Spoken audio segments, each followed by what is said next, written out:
हर एक नए एक्टर का सिर्फ एक ही डर होता है, एक ही कन्फ्यूज़न होता है कि अगर मुझे शूटिंग में बोल्ड सीन करना पड़ा, इंटीमेट सीन करना पड़ा तो क्या होगा? ओटीटी के रूप में नई अपॉर्चुनिटीज़ तो आई हैं, लेकिन उसके साथ फ़िक्र भी बढ़ गई है कि ओटीटी पे, वेब सीरीज़ पे बहुत ज़्यादा इंटीमेटेड सीन होते हैं, बोल्ड सीन होते हैं, तो मैं कैसे करूँगा? डर सिर्फ एक ही वजह से होता है, या तो आपको प्रोफेशनल प्रोसेस नहीं मालूम होता है, या आपको नहीं मालूम होता कि अप्रोच कैसे करा जाता है उस तरह के रोल को। यही प्रॉब्लम आती है और आज के वीडियो में ये सारे कंसर्न आपके मैं दूर करूँगा। वेब सीरीज़ में ओटीटी प्लेटफॉर्म पे एक हीरोइन है ऋतु राय, जिनसे मेरी मुलाकात हुई और उनका पॉडकास्ट मैंने रिकॉर्ड किया और आज आप उसको देखेंगे। उसमें जो मेन समझने वाली बात ये है कि पहले ही दिन, पहले ही शूटिंग में पहला ही सीन उनको इंटीमेट सीन मिला, लेकिन वहाँ पर उनकी घबराहट के बाद, डरने के बाद, जब डायरेक्टर ने उनको बोला कि सिर्फ और सिर्फ मेरे कमांड को फॉलो करो, कैमरा को मत देखना, मुझे मत देखना और कमांड को फॉलो करो, उन्होंने वैसा ही किया, प्रोसेस को समझा और उनको बहुत अच्छा वहाँ पे चांस मिला और आगे भी वो काम कर पाए। अब बोल्ड सीन करना है, इंटीमेट सीन करना है, नहीं करना, ये पूरी तरह से एक पर्सनल चॉइस है। आप कर भी सकते हैं, नहीं भी कर सकते, पूरी तरह से आपकी चॉइस है। मेरा पर्पस जॉइन फिल्म्स का ये पर्पस है जो किसी भी एक्टिंग स्कूल में नहीं सिखाया जाता, जो कोई भी मेंटर नहीं बताता, वो है करियर ओरिएंटेशन। करियर कैसे बनता है? करियर बनाने जब भी आप जाएंगे तो इस तरह के सवाल आपके सामने आके खड़े होंगे। आप थोड़ा सा डरेंगे, थोड़ी सी झिझक आएगी कि मैं तो ऐसा नहीं कर सकता, मैं ऐसा कैसे करूँगा, मेरे घर वाले क्या कहेंगे, लोग क्या कहेंगे। तो इसलिए मेरा मकसद है कि आपको मैं सिस्टम से रूबरू करा दूं, ताकि उसके बाद आपका कन्फ्यूज़न दूर हो जाए, डर दूर हो जाए और फिर जो आप डिसीजन लें वो वाकई आपकी सोच समझ पर निर्भर होने वाला डिसीजन हो, ना कि डर या कन्फ्यूज़न की वजह से। तो अगर आप पैशनेट हैं, सीरियस एक्टर हैं, तो ये वीडियो आपके लिए है, क्योंकि ये वीडियो सिर्फ बोल्ड सीन के बारे में नहीं है, इंटीमेट सीन के बारे में नहीं है। उसको कैसे लिया जाता है, कैसे किया जाता है, प्रोसेस क्या है, अप्रोच क्या है, उसको समझने और सीखने के बारे में। तो अगर आप चाहते हैं कि आप एक्टर बने और इस तरह की चीज़ों को समझ के आगे बढ़ें, ताकि आपके साथ कभी भी गड़बड़ ना होने पाए और आप बहुत अच्छे से करियर में आगे जा पाएँ, तो फिर ये वीडियो को आपको एंड तक देखना चाहिए। तो मैं आपको ऋतु राय से मिलवा रहा हूँ और पहली बार ये बात ज़रूर कहूँगा कि किसी भी एक्ट्रेस ने पहली बार इतने फ्रैंकली वे में सारी चीज़ों को बहुत ट्रांसपेरेंटली शेयर किया है, ताकि आपको वो इन डेप्थ नॉलेज मिल जाए। जिस वजह से आप डरे हुए हैं वो एक्सपीरियंस कर चुकी हैं, तो अगर आप वो पहले से उनका एक्सपीरियंस ले लेंगे तो आप पहले से ज़्यादा स्ट्रॉन्ग और कॉन्फिडेंट होंगे। तो अब सीधे चलते हैं पॉडकास्ट की ओर। Welcome to join films Ritu. Thank you so much for welcoming me here. Ritu, बहुत सारे लोग एक्टर बनना चाहते हैं, बहुत सारे लोग कोशिश करते हैं। आपने भी कोशिश की थी या बन गई बस? मैंने कोशिश नहीं की थी, मैं अगर सच बताऊं, मैं बन गई बस। मतलब कुछ मेरे साथ हुआ, मैं सुबह सो के उठी एंड मैंने इंस्टाग्राम पे ऐसे ही मैंने चेक किया मैसेज में, मुझे कहीं कास्टिंग वाले का मैसेज आया था कि आप बोल्ड सीरीज करना चाहोगी क्या। And that time I was not knowing कि बोल्ड सीरीज क्या होता है। So I asked them for a reference कि मुझे एक रेफरेंस वीडियो भेजिए कि मैं देखूं, मैं बताऊं आपको कि हाँ मैं करूँगी कि नहीं। देन उन्होंने मुझे भेजा और उसमें बहुत नॉर्मल सीन्स थे जो मूवीज़ में होते हैं, एरोटिक सीन्स। तो I was like okay, I am okay for it, because सब बहुत बड़ी बड़ी एक्ट्रेस कर रही हैं। राइट। तो I was like I am okay with it. And then जब मैं आई, मैं उस दिन मैं पूरा घर बार अपना छोड़ के आई थी। नो पेरेंट्स, मेरे पास मॉम डैड तो मेरे हैं नहीं, दे आर नो मोर। भाई था, सबका उसका घर भी छोड़ के, सब कुछ छोड़ छाड़ के I went to this industry. And तब मेरे पास यही ऑप्शन था कि करो या मरो। I can not step back, I have to go and do it, क्योंकि मैंने एक डिसीजन ले लिया था और अब मैं उससे पीछे नहीं हट सकती हूँ। फिर मैंने सीरीज़ किया और मैं डायरेक्टर के पास गई, मैंने बोला सर मैंने लाइफ में आज तक कैमरा नहीं देखा है और मेरा पहला सीरीज ही और पहला सीन ही इंटीमेट है। फर्स्ट सीन ही इंटीमेट सीन? फर्स्ट सीन ही मेरा इंटीमेट है। मैं क्या करूंगी, I don't know how to act. Then he is like कि बस मेरी तरफ मत देखना, मैं जो बोलूंगा मेरे को सुनना और करते जाना, कमांड फॉलो करते हैं, बस करते जाना, जो मैं बोलूंगा वो करते जाना, मेरी तरफ मत देखना और कैमरा को मत देखना। And I did the same. वो मेरी पहली सीरीज थी जो मैंने किया, सुन के सर को सिर्फ फॉलो किया उनको। वो मेरी ऐसी सुपर डुपर हिट सीरीज हुई कि मैं आज भी कहीं भी जाती हूँ तो सब मुझे पूछते हैं एयरपोर्ट पे, इधर उधर, आप वही एक्ट्रेस हो ना सौतेली वाली। जबकि मैंने उसके बाद कितने 100 सीरीज कर लिए, बट मैं फेमस वहीं से हुई। एंड दैट टाइम मेरा पैर फ्रैक्चर था। मेरे एंकल में 3 जगह फ्रैक्चर थे और जो हम फेक हम्पिंग सीन्स करते हैं, ये करते हैं, पैर का बहुत उसमें योगदान होता है। राइट। तो I did all that. With fracture. I gave my 101% because I had no option. And then from there I started.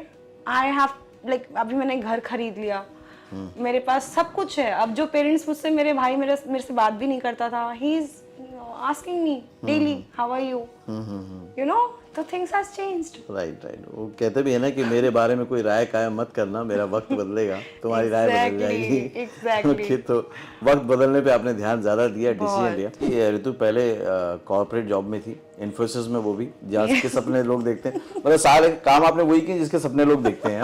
Corporate में भी लोग सोचते हैं इन्फोसिस में हो जाए। Exactly. तो वहां पे ज्यादा एक्टिंग करनी पड़ती थी, यहाँ पे ज्यादा करनी पड़ती है? सच बताऊं तो यहाँ तो मैं रियल रहती हूँ। हमारा acting अपने इंडस्ट्री में मैं बहुत रियल रहती हूँ। I am so real on set also, in acting also, I can not fake. मैं सोचती हूँ कि इस मोमेंट पे मैं अपने रियल लाइफ में क्या फील कर रही होंगी, मैं उस तरीके से एक्ट करती हूँ। But in corporate life you can't do that. You have to be so, you know, fake बन के यू हैव टू वर्क। हाँ। सबको मस्का लगाना। ये मैं एचआर थी तो लोग तो मुझे ही लगाते थे ज्यादातर। मैं अपने बॉस को लगाती थी कि ठीक है भाई, इनका छोड़ो, ये प्रॉब्लम हो गई, क्योंकि मैं सबसे ना घुल मिल के रहने वाली इंसान हूँ। सेट पे एक मेकअप दादा हो गए या फिर स्पॉट दादा भी हो, सबके साथ आई एम वेरी फ्रेंडली। तो मेरा स्टाफ के साथ भी वही था। 40 लोगों के अगर स्टाफ है तो मैं बहुत फ्रेंडली हूँ सबके साथ। कॉर्पोरेट वाले बहुत कनेक्ट करेंगे कि वाकई आप लोग को बहुत एक्टिंग करनी पड़ती है, उतने कर लो तो यहाँ पैसे भी कमा सकते हो और फेक भी नहीं होना पड़ेगा। एग्जैक्टली, फेक भी नहीं करना पड़ेगा। जितना आप रियल रहोगे उतना आप चलोगे। ओके। जो नए आर्टिस्ट आए, क्योंकि मेरा काम है उनको अवेयरनेस भी देना, है ना, तो क्या क्या चीजों का वो ध्यान रखें? पहले तो आप पूछो, सबसे पहले आप पूछो कि आप कास्टिंग किसकी किसकी कर रहे हो मेरे साथ, मैं उसके साथ कंफर्टेबल हूँ कि नहीं। दूसरा, आप स्क्रिप्ट मांगो पहले कि स्क्रिप्ट भेजिए। मैं, क्योंकि स्क्रिप्ट में कभी कभी बार होता है ना, कास्टिंग तो हो गई बट आपका बोल्ड सीन कितना है, 2 सीन है, 3 सीन है कि 6 सीन है, वो तो नहीं पता ना आपको। वो नहीं मालूम। राइट। वो तो आप सेट पे जाके आपको शॉक मिल रहा है कि आपको 6 सीन करना है 2 दिन में। 2 दिन में 6 सीन करना कम मामूली बात होती है क्या? फालतू फेक सीन 2-2 घंटे जो आप करते हो, that is so difficult to do. पहले स्क्रिप्ट मांगनी चाहिए। पहले स्क्रिप्ट मांगिए, उसके बाद देखिए आपके साथ कास्ट कौन कौन हुआ है।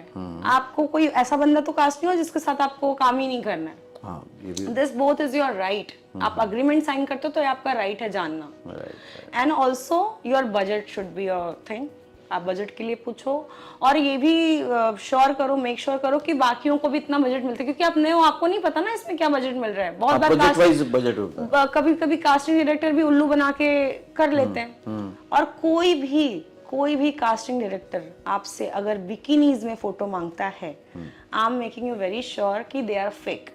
बिकॉज मैं इतने बड़े बड़े प्रोडक्शन के साथ काम करती हूँ, आज तक किसी ने भी बिकिनी में फोटो नहीं मांगा है। प्रॉपर बुलाते हैं ऑफिस में, लुक टेस्ट होता है हमारा, प्रोसेस बाय प्रोसेस सारी चीजें होती हैं, तब चीजें जाके क्लियर होती हैं। कोई भी आपको बोले कि आपको हम फटाफट डन होती गई ना चीजें कि हाँ अच्छा ठीक है, बहुत सुंदर हो तुम, तुम्हारे को कल शूट है, आ जाओ, never go there.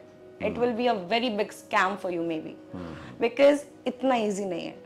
It's not that easy. तो आपने अवेयरनेस पे जो बात कही कि भाई बिकनी में नहीं भेजना है, ये नहीं करना है, और ये ऐसा होता भी क्योंकि इजी गोइंग लोग सोचते हैं, और कई बार उनको लगता है उनका सिलेक्शन हो गया तो वो तैयार हो जाती है। लड़कियों का क्या है ना कि उनको भी काम चाहिए, तो उनको लगता है कि चलो यार बिकिनी में ही फोटो भेज रहे हैं तो क्या हो गया ना, नंगा फोटो तो नहीं भेज रहे हैं। और इनका क्या होता है कि इनका हिम्मत बढ़ते जाता है, फिर आपने बिकिनी में भेज दिया, फिर बोलेंगे हम न्यूड भी भेजो। अरे कौन देखता है आपको न्यूड ऑन? कोई कभी कास्टिंग में ऐसा होता ही नहीं है। मैं तो बहुत बार कौन न्यूड फोटो मांगता है किसी का? कोई नहीं मांगता है। बट अगर जो आपसे ऐसा कोई डिमांड कर रहा है, मतलब आप समझ जाओ वो फेक है, क्योंकि हम इतना काम कर चुके हैं, इतने सीरीज कर चुके हैं, हमसे आज तक कोई भी ऐसा फालतू डिमांड कोई भी नहीं करता, सब बहुत प्रोफेशनली काम करते हैं। तो अभी आज की डेट में अगर आप सोचते हो तो कौन सी लाइफ, इन्फोसिस और? नहीं, आई लव दिस लाइफ। हमें ना ऐसे सर आंखों पे रखा जाता है शूट में।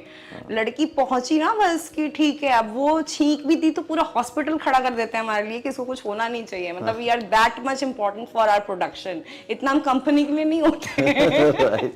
तो आप इस तरह से अपने काम को एंजॉय कीजिए और आगे बढ़िए। और जैसा भी आप काम करें, सबसे बड़ी बात है कि आपने जो कहा कि सेल्फ गिल्ट नहीं होना चाहिए और अपनी सेल्फ रेस्पेक्ट होना चाहिए, उस बात की मैं बहुत कदर करता हूँ। आगे भी आप इस तरह से लोगों को एंटरटेन करते रहें। All the very best. So I hope कि इस पूरी बातचीत के बाद आप भी समझ गए होंगे कि अगर बोल्ड सीन और इंटीमेट सीन मिलते हैं आपको OTT प्लेटफॉर्म पर या वेब सीरीज पे, तो कैसे आपको उसको कैरी करना है, कैसे समझदारी से डिसीजन लेना है। अगेन एक बार क्लियर कर दूं, ये करना ना करना पूरी तरह से आपकी चॉइस है और मैं इसकी रिस्पेक्ट करता हूं। लेकिन जो भी दूसरे शहरों से आते हैं, मिडिल क्लास फैमिली से आते हैं, आउटसाइडर होते हैं, फिल्म इंडस्ट्री की उनको इंसाइट नहीं मालूम होती, उनके लिए ये वीडियो एक जवाब के रूप में बहुत ज़रूरी था। मैं इस बात की इम्पोर्टेंस को समझता हूँ क्योंकि बहुत सारे स्ट्रगलर मुझसे मिलते हैं और बोलते हैं सर हमें रोल तो मिला था लेकिन हमने इस वजह से नहीं किया, और जब पूछता हूँ कि क्यों नहीं किया तो उनको डर लगा कि यार ये तो हम कैसे करेंगे। आज वो लोग सब खुश होंगे क्योंकि उन्होंने प्रोसेस देख लिया होगा, प्रोसीजर को समझ लिया होगा, अब डिसीजन लेना उनके लिए आसान हो जाएगा। अगर आप प्रोफेशनली और सीरियसली आगे बढ़ना चाहते हैं और कोई गाइडेंस चाहते हैं कि आपको कैसे ट्रेनिंग लेनी चाहिए, कैसे लर्निंग करनी चाहिए, कैसे घर पर आप ऑनलाइन कोर्सेज़ या ऑफलाइन कोर्सेज़ के थ्रू सीख सकते हैं, कैसे आप इंडस्ट्री के बारे में आने के बारे में सोच सकते हैं, उसके बारे में गाइडेंस के लिए और कोर्सेज ज्वाइन करने के लिए आप जॉइन फिल्म्स एकेडमी में कॉल कर सकते हैं। स्क्रीन पर नंबर है, डिस्क्रिप्शन बॉक्स में नंबर है। मैं आपसे अगले वीडियो में मिलता हूं, तब तक के लिए देखते रहिए, सीखते रहिए, जमे रहिए। All the very best. Job और स्टडी छोड़े बिना स्क्रीन रेडी एक्टर बने सिर्फ 3 महीने में। मुंबई आने की जरूरत नहीं। एक्टिंग सीखे मोस्ट पॉपुलर यूट्यूब मेंटोर और अवार्ड विनिंग फिल्म गुरु से। Best seller acting method switch on switch off acting method से। कॉल करें या व्हाट्सएप करें 8433666618 पे। Join films academy, the practical film school.